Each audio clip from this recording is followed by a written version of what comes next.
Hello, everyone. Welcome back to another episode of SEO from Home. My name is Ben Jacobsen. I am the digital marketing strategist here at Page One Power. And we're back with another special guest panel of all Page One Power specialists here. We're going to be talking today with Katie Wiese. She is a content outreach team manager. We have Katie Frank, who is the SEO content creator. Maddie Baker, who is also an SEO content creator. Bob Hand, who is a SEO content creator and the newest junior project manager here at Page One Power. And we're super excited today. We're going to be talking about what is linkability. And you notice if you look in the title, it says part 2.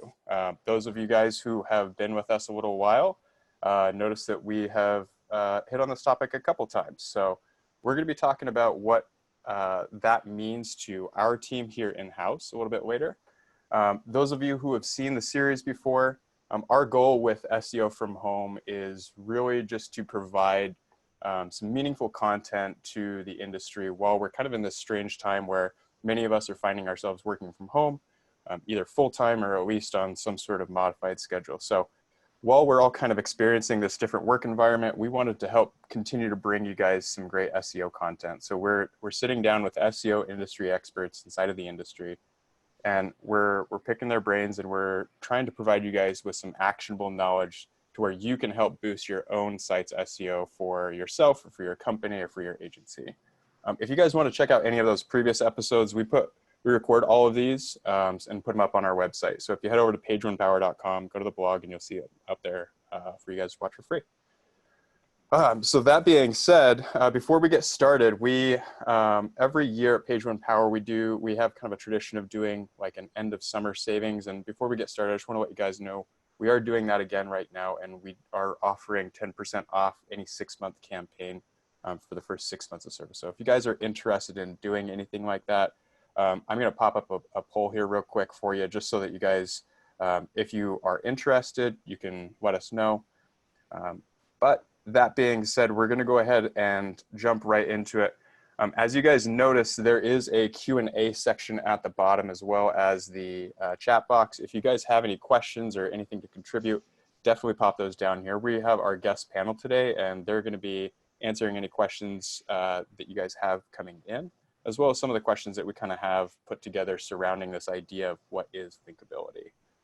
So I'm about out of breath, but we're ready to jump back over to it. As we mentioned at the top of the hour here, why is it that we're talking about linkability again? Katie Wiese, why is it that we're bringing it back to what is linkability? Yeah, we just really like it. So we thought, why not again? So in the last session that we had on linkability, 3 members of my team, the content outreach team, talked about linkability from their perspective, and they did a really good job of just like opening up the topic and just kind of like peeking through the curtain of what it is, and then diving into like what linkability means to them as outreachers. They're the ones who really are on the front lines of hearing our editors like push back and say, I don't like that link. So that was such a wonderful place to begin. And as we kind of like marinated on that, it became pretty clear that like linkability isn't one of those, it's not like, like a baseball. And it's not even like a wiffle ball, where it's got like holes in it that you can constantly poke, but like even that analogy, it's like this static thing. Really, when we're looking at linkability, it's become pretty clear that it's like those kids' toys with the little kind of like Lego-like connections where it starts really small and then it can like expand out. They're the Hoberman sphere. Linkability is really like one of those. It's just like so dynamic, and it will change, depending on the angle that you're looking at it from. So the reason we're here today is to just kind of take that sphere and turn it a little bit, expand it out a little bit, and then hear the perspective of the content creators at Page One Power. And the cool thing about those toys is that they just keep growing and growing. So at the end of this, like, if y'all are interested in continuing on this crazy ride, like, let Ben know, and we could do like a part 3 where we, you know, expand this panel out to have like research link building involved and really just keep growing and growing. But for today, we're going to focus on the wild and fascinating world of content creation and linkability. Nice. Love it. Love it. So on that point, let's just jump right into it. What does linkability mean to you personally? What, maybe more importantly, what is linkability? Maddie, let's jump to you. So linkability is kind of tricky to define. I think Katie made a really great point. It's not a baseball. It doesn't fit in like a neat package. I find it easiest to think about linkability in terms of its purpose and its features. So it's like linkable content should be informative or educational or engaging. And generally it needs to provide some type of value to like real human readers. Good. Katie, what about you? Yes, on that same note, to me, linkability means that content that can reach a wide variety of audiences. You know, it's unique, it's engaging, and it helps provide a solution to the searcher's pain point. Yeah, Maddie used the word value, and I think that's a very good word to use when describing linkability. It's not necessarily something that can be quantified, but linkable content provides value to clients who can acquire links with it. It provides value for target sites who get access to meaningful content for a real readership, and it provides value to the readers who want information and actionable advice about relevant topics to them. Awesome. Katie, Wiese, what about you? Yeah, that non-quantifiable part is, you know, linkability in a nutshell. And really, I think of linkability as like the quality that a piece of content has to overcome self-promotion. You know, it does all the things that a good piece of content needs to do in the background. It has internal links and it has like, you know, a solid structure, but on its face, it really looks beyond the product and it appeals on a really like real human level to a variety of readers. Love it. So a lot of people tend to maybe see a lot of this and think, well, shouldn't I just be optimizing my content for keywords? Like, where specifically do you see that this linkability like fitting in? Like, how do your linkable topics factor into like the overarching like content creation strategy? Bob, I know that you tend to kind of like diving into this a little bit more. What do you say towards that? So we have two products on-site content. There's linkable content and keyword-focused content, and they both have very strictly defined KPIs.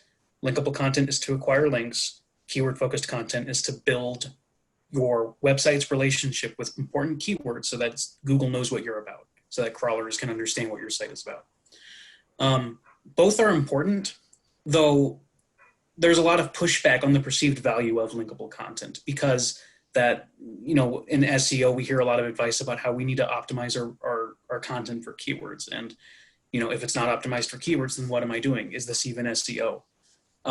Yes, the point is to make the content valuable to secure links. And I think it's important to have a dual approach where you're getting both keyword-focused content for search results rankings, and you're getting linkable content to secure links, because at the end of the day, it is a numbers game. If your competition has more links than you, they may outperform you. So sacrificing linkability for keyword-focused considerations is a mistake. You need to have content that checks both boxes without muddying your KPIs. Maddie, what about you? Well, Bob brings up a great point, but linkable content can still have other SEO value. You know, it's not a guarantee, but, you know, sometimes it just happens to align with the client's keyword goals, or just makes sense to target something a little more granularly in your linkable content. and it's great when that happens, but it is worth noting that, yeah, that's never ever our primary focus. We're always looking at, can we get backlinks with this content? And those other benefits are nice, but it is definitely better to use linkable content as part of your larger strategy and in conjunction with your keyword content to kind of get the most benefit out of both types of content. Great. Awesome. Thank you. Katie. Yeah, I think in summary to Maddie and Bob's points, typically you can think of linkable assets as a way to engage human readers and support keyword-driven content. So having a balanced approach with both types of content in mind is the best of both worlds. Love it. Let's see here. So how can we come up with linkable topics? Can you describe your process for coming up with topics, maybe your ideation process, in how you go about your selection? I think it's important that you're writing for a genuine audience, and you need to understand where the niches exist online and then write to those audiences, because content is not linkable if you don't have an audience in mind when you're writing it. Or if your audience is so limited that it's only your qualified traffic, then there's not going to be a large enough readership to make it linkable enough to be valuable. So I tend to think of our clients' products and services and try to find natural contexts in which we can discuss those in popular online conversations. And you can find topic ideas through high traffic topics on blogs or competitor websites. So there's no need to reinvent the wheel as far as that goes, but you do want to try to provide some sort of unique value to your content, whether that's to provide the information more succinctly or to provide additional resources. There needs to be some sort of USP to give your content some unique value. Excellent. Bob, could you give us some examples of like a client niche that matches with like a common online niche and a client that really doesn't match relevancy wise with an online niche? Sure. So for example, if we're talking about sustainability and we have a client who sells cleaning products that are eco-friendly, there's some, a part of the USP of that client is related to sustainability. So it's not a stretch to see the connection between what we're writing about and what the client offers. Now, if you're writing about sustainability and you're linking to a client that talks about drunk driving and, cars, sustainability, that's a general through line you can write about.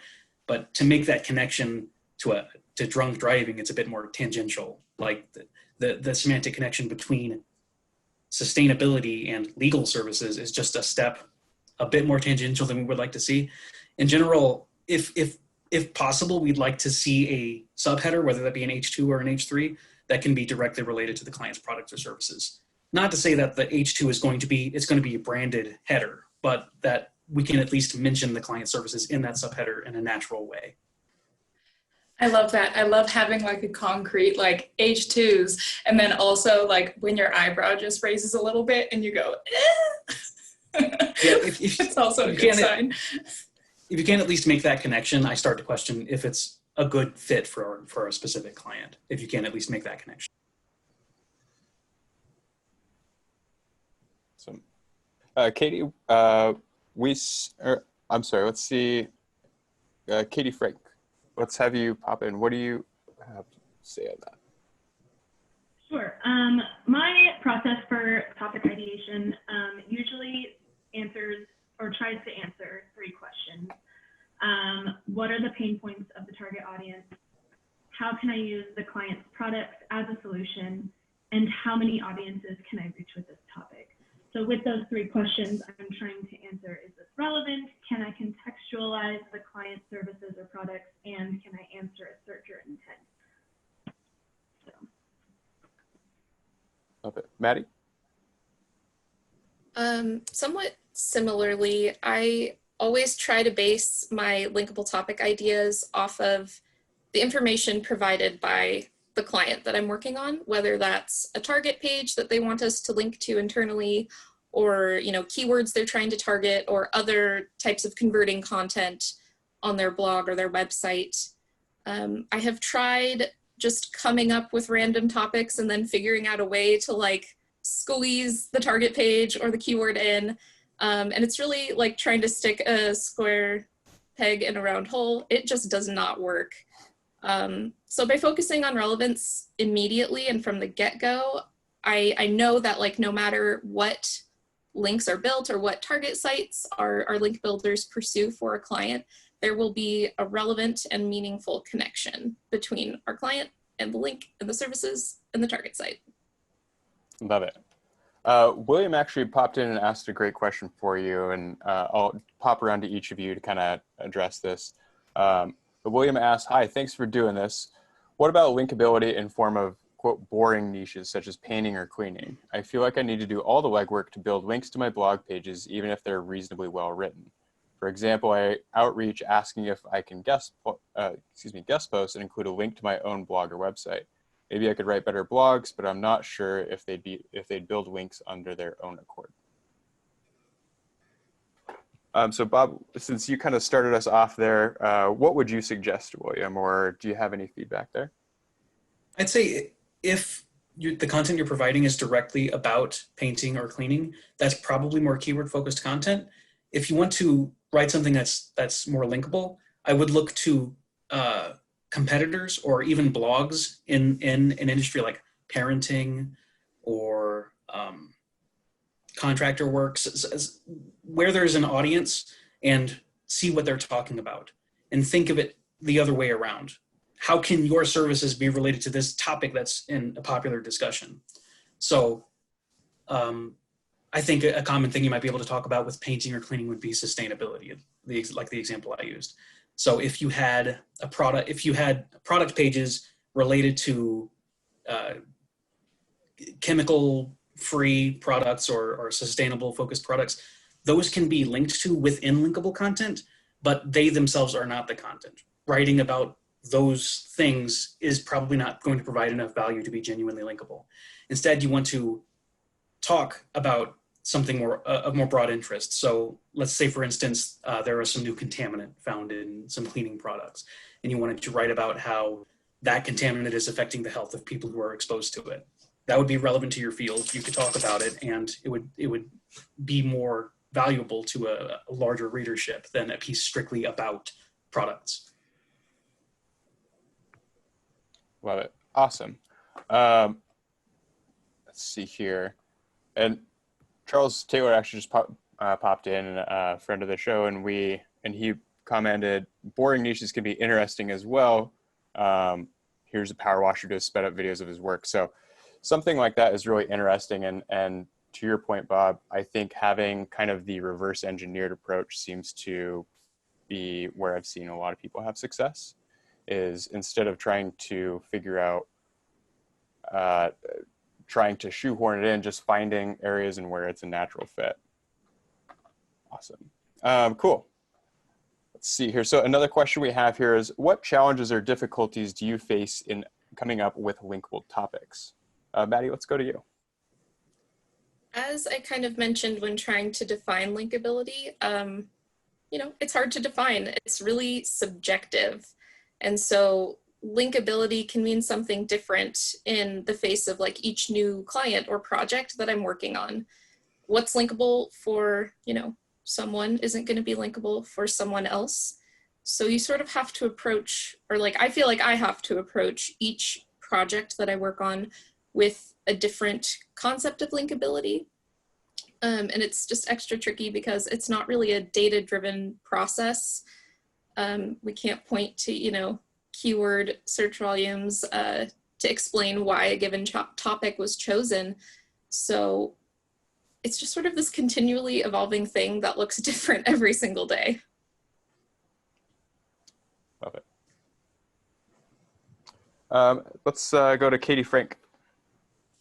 I think, linkability is always changing, and what was linkable last month could have taken a backseat this month.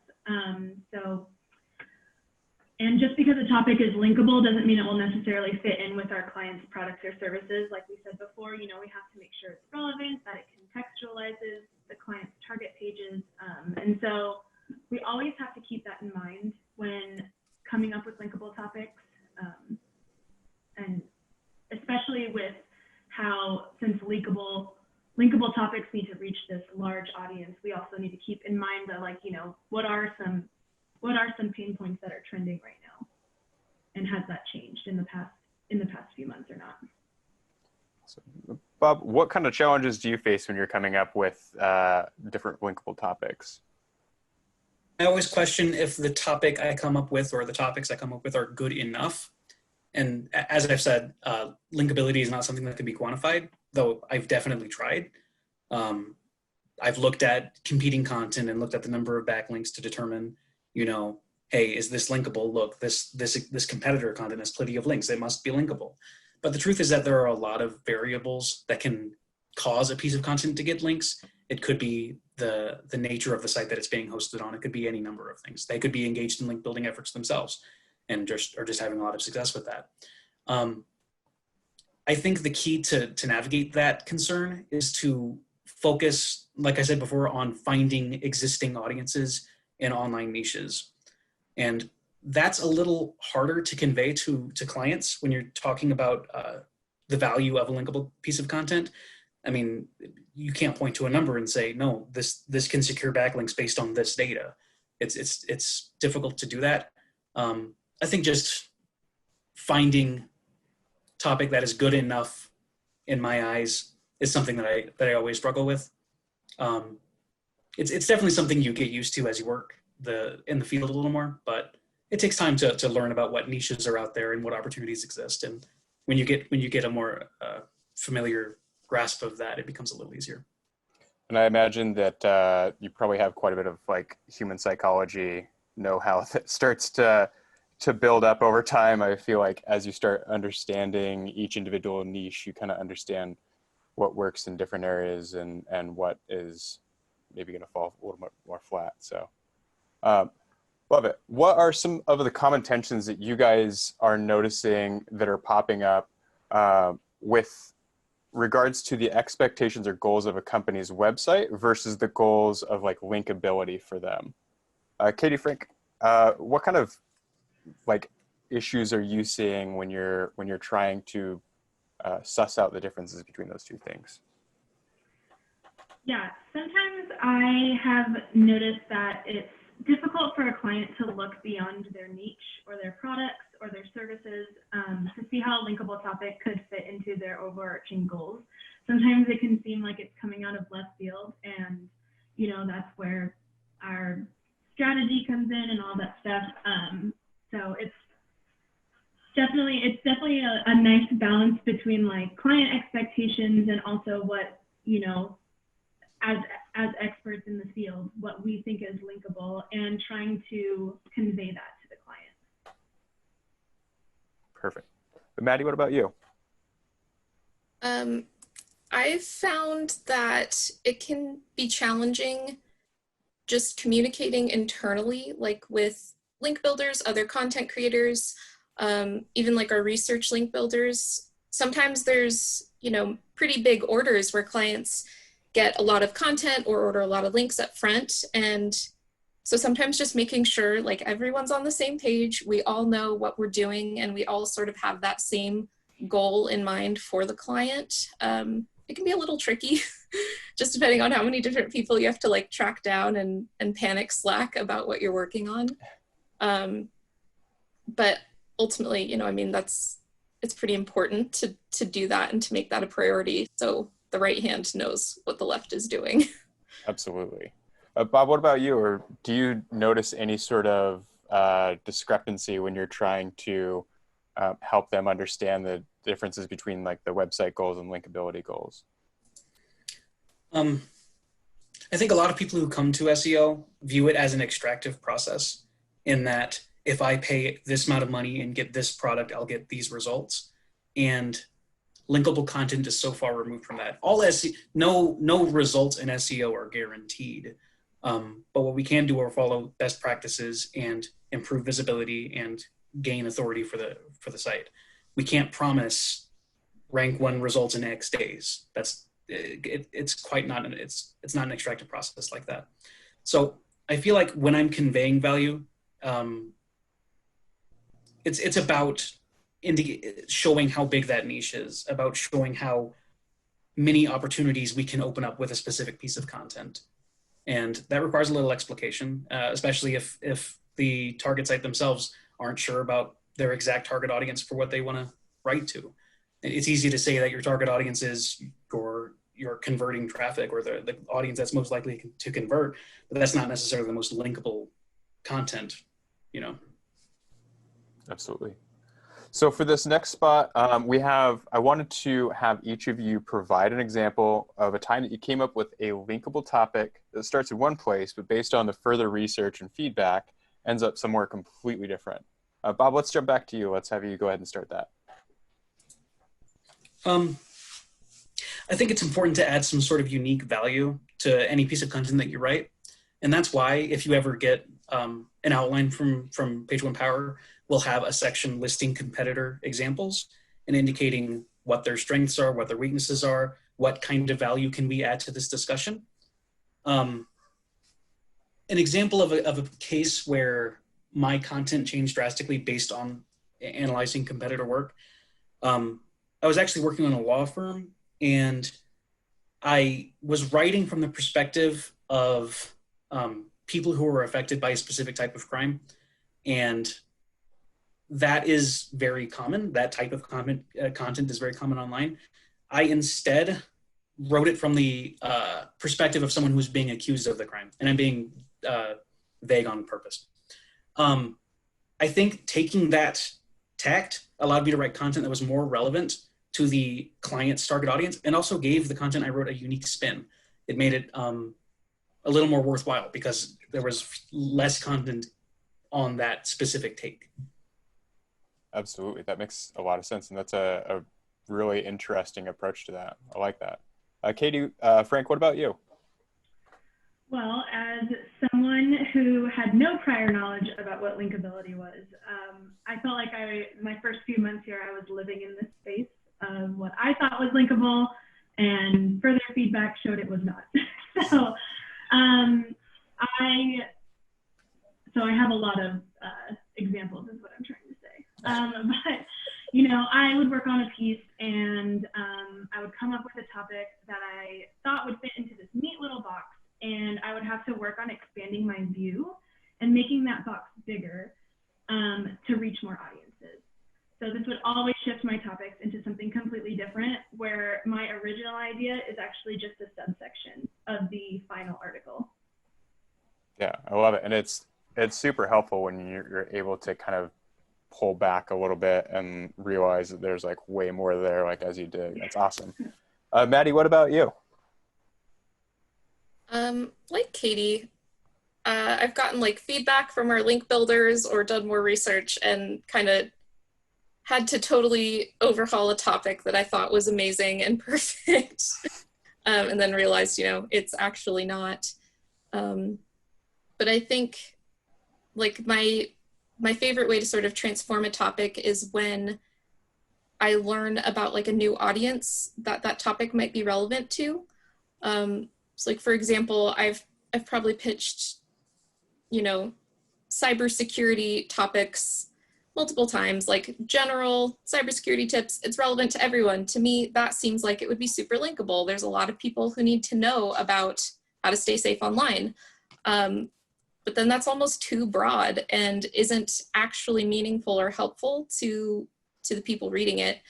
So if I'm like collaborating with one of our link builders and they suggest like, what if you tweak it so it's like cybersecurity for parents or cybersecurity for college students or some other specific group or population, then you can sort of like retain some of your original idea and just kind of pivot a little bit and make content that is more actionable and more useful for that particular audience. Like Bob mentioned, that usually results in a more unique piece of content that's maybe less commonly talked about or less saturated. And I know that can be useful for getting backlinks, so. Awesome. Katie Wiese, do you have anything to add? Yeah, so as an outsider to the content creation team, it's been really, really cool to kind of watch the progression that we built here at Page One Power of that, like the push and pull that we use to really hone in on linkability.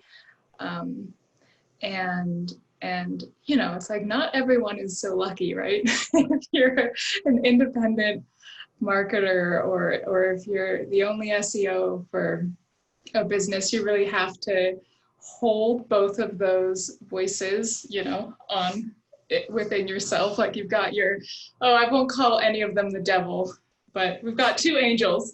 You've got your like linkability angel over here, and your, you know, and your like your promotion. You're like, oh, why do I have this website? Because I want to sell stuff, angel over here. And it's a true skill. And I've really seen each and every one of these people develop that skill, you know, over the years. And there's real value to just, if you're working on a piece of content, to just like get it out of your own head for a second and like send the idea to a friend or just someone on the outside and be like, is this, would you read this? You know, like they wouldn't know what linkability is unless you've got some friends in high places. But it's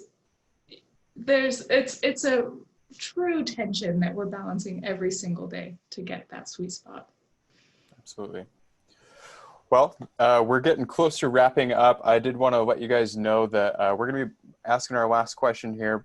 So those of you in the audience, if you guys did have any questions for our panel here today, be sure to pop those in if you've been hanging on to those towards the end.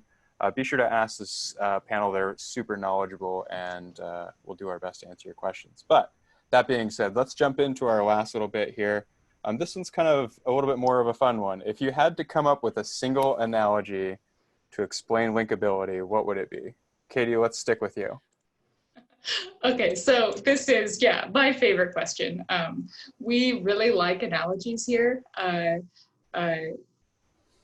Fun fact, since, you know, we're not like running out of time, around Thanksgiving of last year, we had what we called the ham turkey contest, where, you know, when you go home for Thanksgiving and you have to like explain what you do to your grandmother, to your family, it's really nice to have an analogy. So in the hand turkey contest, like everyone had to write up an analogy and put it on a hand turkey and draw a little turkey on it, and then like there were like winners and stuff. So we got some real weird analogies for what SEO is. When it comes to linkability, I'm going to stick with my analogy of the Hoberman sphere. Just kind of all about that right now. And let's see, I think I had to Google that, by the way. When yeah, I was like, here. What on earth is this? I feel silly for not knowing. I found the link. It's in the chat. Okay, yeah, so okay. I love it. Thing. Yeah. Cool.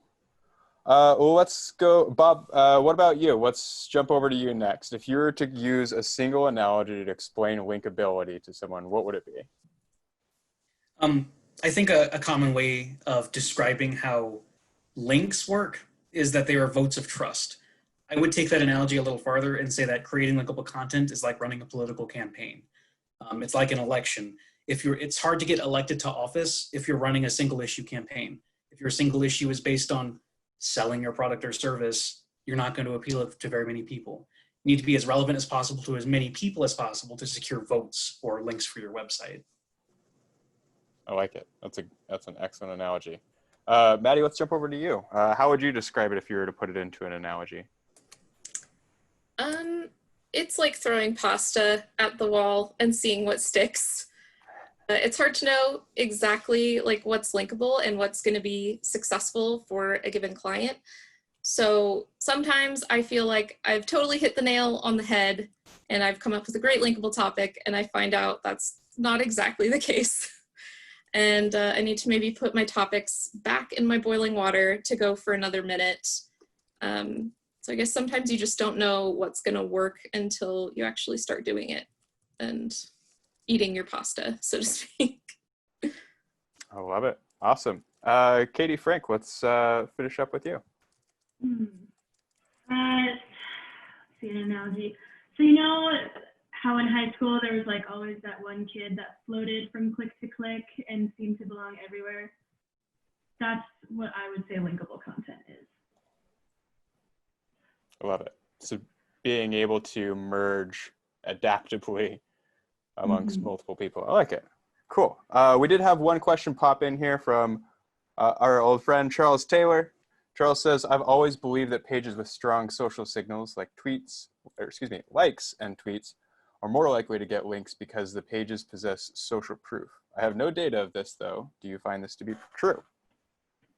Good question. What do you guys think? Katie, Wiese, have you heard anything surrounding that, or? Could you repeat the question again? This is who I am. Sometimes I just need to I'm a thinker and a ruminator. Totally. No. So Charles is saying he's always believed that pages with strong social signals, such as likes and tweets relating to that page, are more likely to get links because the pages possess, quote, social proof. Saying, I don't have any data on this. Has anyone else found this to be true? I will say that I have not personally. It seems like one of those things that should be true. So If not, I don't. We have some emails to be sending if it's not. It's any time that you can see real engagement. It just it's that extra vote of confidence. It's like, okay, people are talking about it in social media, or if they're leaving comments, it can be so funny, the internet sometimes, how you don't know if you're dealing with real people. And when you can, see actual true engagement, it's just this is probably valuable. It's valuable to me as a human. So yeah. Absolutely. Yeah, I would agree that any signs of authentic engagement is a sign that you've created something that is at least somewhat linkable, because you're getting real people engaging with it, which is the point. Agreed. Yeah, that's kind of what I was leaning towards as well. From what I've seen, is it may not be a direct ranking factor specifically from what we've seen, or there might be some information pointing to it being one, but regardless, the overarching philosophy of the search algorithm is to find true, authentic, real engagement and serve that up. So, I think any time that you're fostering true conversation, true engagement, you're heading down the right path. I don't think that there's any negativity that could come possibly from trying to help promote social proof via likes and tweets. So, Katie, Maddie, did you have anything else to add to that? I feel like we kind of hit a couple of points on there. I will say, I did used to be a link builder way back in the day. It's been a while, but I've never really been big into social media. I tried to Twitter for a little bit when I first started link building at Page One Power, in an effort to sort of get that social proof and share out the articles I'd write. But it certainly isn't a necessity, I guess I would say. I still had plenty of success building links, and still getting good engagement from real readers. There were a few articles I got quite a few comments on that was really wonderful, without being active on social media in any way. Awesome. Love it. Well, I think that just about wraps it up. We're getting close. It looks like we're about 40 minutes in. That was fantastic. Thank you guys so much for joining us. We're going to have this episode recorded and up available. We try to have that in about 24 to 48 hours for you guys. Thank you guys again for joining us. Thank you guys for being on this panel. I appreciate all the hard work you guys did getting this all prepared and answering our questions today. It was good seeing all of you guys. Thank you. All right. Well, thanks again. We'll see you guys next time. If you guys want to check out this, be sure to follow us on social media at Page One Power, or be sure to visit our website, pageonepower.com. We'll see you guys next time. Thanks again. See you guys.